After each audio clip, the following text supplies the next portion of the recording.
Donc, je suis la chef du service énergie qui, comme son nom ne l'indique pas, s'occupe de la qualité de l'air intérieur. Mais pourquoi? Parce que le service énergie, c'est le service au sein du pôle lycée en Île-de-France qui s'occupe de tous les aspects CVC des lycées d'Île-de-France. Donc, notamment la maintenance de tous les équipements de ventilation. Donc, on s'occupe aussi de tout ce qui est baisse des consommations énergétiques. Et notre objectif, c'est aussi de tenir le décret tertiaire qui impose en 2050 une baisse des consommations de 60%. Mais on a aussi à cœur de tenir aussi nos engagements sur la qualité de l'air. Et comme on l'a dit tout à l'heure, effectivement, il y a une dualité parfois entre la qualité de l'air et l'efficacité énergétique. J'ai travaillé avant dans la sécurité routière et par exemple, plus vous rendez une route sûre avec des éclairages, plus vous allez avoir d'accidents parfois parce que les gens vont rouler plus vite. Voilà, on ne sait pas toujours quoi faire, mais je pense qu'on a trouvé la solution. Alors, la région Île-de-France, c'est plus de 470 lycées, ce qui représente plus de 6,5 millions de mètres carrés. On a près de 540 000 élèves. On a un type de bâti qui est très hétérogène. Si vous comparez un lycée parisien comme Chaptal avec un lycée qu'on vient de construire, ce n'est pas du tout les mêmes équipements, les mêmes fenêtres, la même ventilation. Donc nous, on doit faire avec ce bâti et trouver des solutions et les adapter à chaque cas. On dépense aujourd'hui en fonctionnement plus d'1 million d'euros par an pour la QAI. Je parle pour les mesures et pour comprendre ce qu'on fait, parce qu'on dépense aussi en investissement sur les CTA. On a plus de 50% de notre parc qui est équipé d'une ventilation mécanique. Et on essaye de s'approcher. Je suis aussi responsable des budgets des économies. Voilà, quand on installe des CTA, ça a aussi un coût d'entretien voilà, qu'il faut prendre en compte. Le grand enjeu, donc tous les ans, nous menons cette campagne. On a vu un peu avant que c'est depuis 2023 qu'il y a un décret, un QAI qui est sorti, mais la région a commencé dès 2021 à mener des mesures. Qu'est-ce que c'est qu'une campagne? Donc l'hiver 2024-2025, on doit, nous, dans chacun des lycées, ce que dit le décret, mesurer dans 20 salles en période de chauffe et en présence des élèves. On a une quantité de données qu'il faut trier, qui est... On ne sait même pas quoi en faire. On a plus de 85 000 données de mesure de CO2. À chaque fois aussi, on a 50 000 données sur les ouvrants, puisque la réglementation nous impose de connaître l'état des fenêtres, savoir si on peut ouvrir la fenêtre dans ces salles-là. Est-ce qu'il n'y a pas un meuble qui bloque la fenêtre parce que l'aération par l'usager est la première des mesures qu'on applique.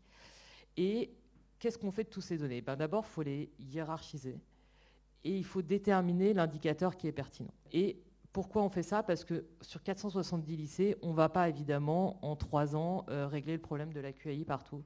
Donc on fonctionne comme on sait faire, on fixe des établissements prioritaires et pas à pas, on avance, on règle les 50 premiers et ensuite on apprend de ce qu'on a fait et ça nous permet d'avancer mieux après. Donc les résultats de la campagne 2024-2025, c'est qu'aujourd'hui, qu'est-ce que dit le décret?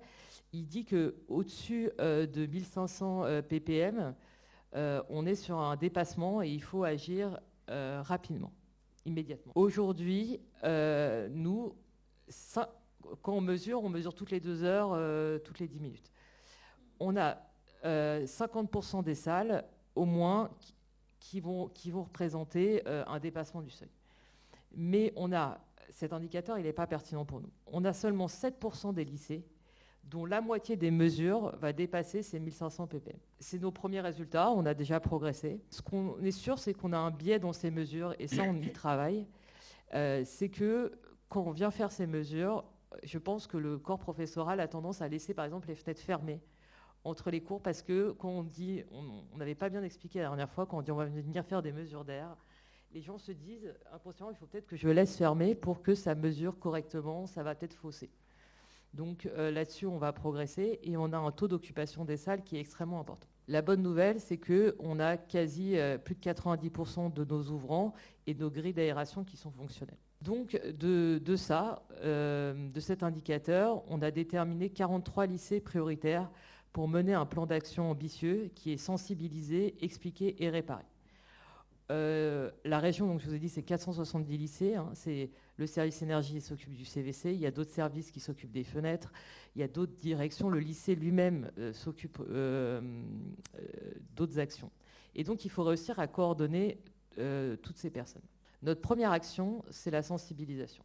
c'est réussir à communiquer d'abord les résultats à chacun des lycées, de leur fournir des affiches, de venir leur expliquer et qu'eux-mêmes, ensuite, arrivent à parler de ça pour que la première action qui est déjà l'aération et le nettoyage des bouches d'aération, cette première action soit faite. Et donc, on a maintenant un carnet et chaque technicien, quand il se rend dans un lycée, il n'oublie pas de dire, au fait, est-ce que vous savez ce que c'est que la QAI? En général, ils ne savent pas, mais il explique, il a son affiche et il explique les bonnes pratiques à avoir. Ensuite, on en vient en fait, il faut réparer et adapter. Donc je vous ai dit, il y a de nombreux acteurs.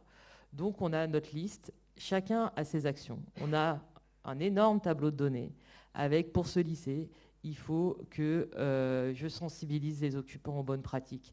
Il faut que je vienne réparer telle fenêtre.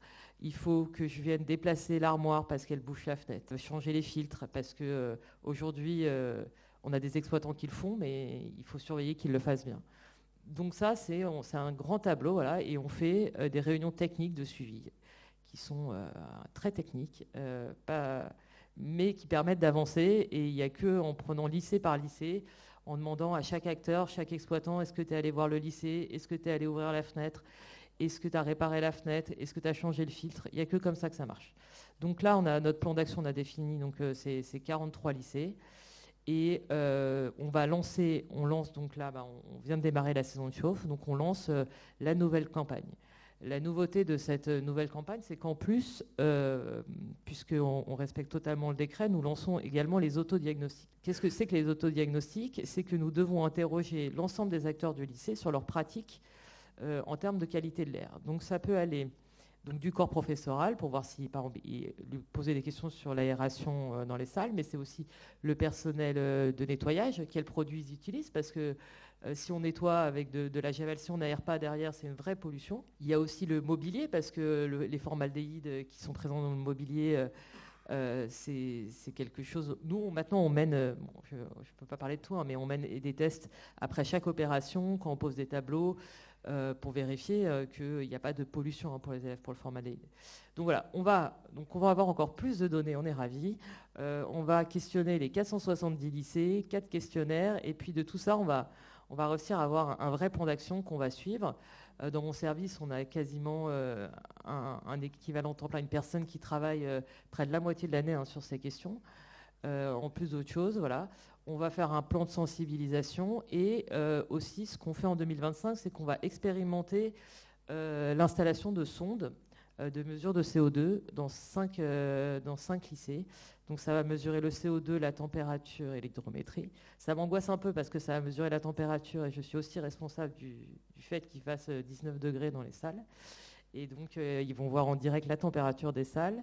Mais l'idée, ça serait vraiment d'équiper l'intégralité des lycées pour avoir aussi des mesures en permanence et essayer de mieux comprendre les enjeux, la qualité de l'air et comment on peut l'améliorer.